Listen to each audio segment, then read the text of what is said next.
This video, I'm going to show you on how you can import data in ClickUp. So without further ado, let's begin.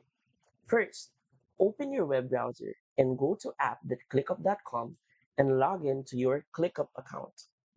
Once you're inside the main dashboard, you're going to click right here on the top left, right here on your office, and then click on settings. From here, what we're going to do is we're going to click and scroll down and click on imports and exports. As you can see, this is where we can import files.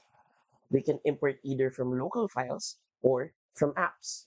Now, for example, let's import some local files like documents. So what we can do is we can drag and drop a file right here.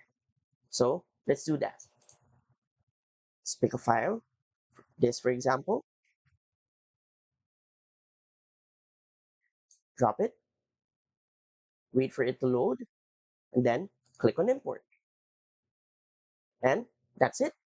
We've successfully imported our data right here on ClickUp.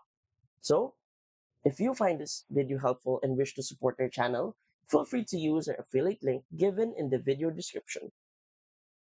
Thanks for watching, and I will see you in my next video.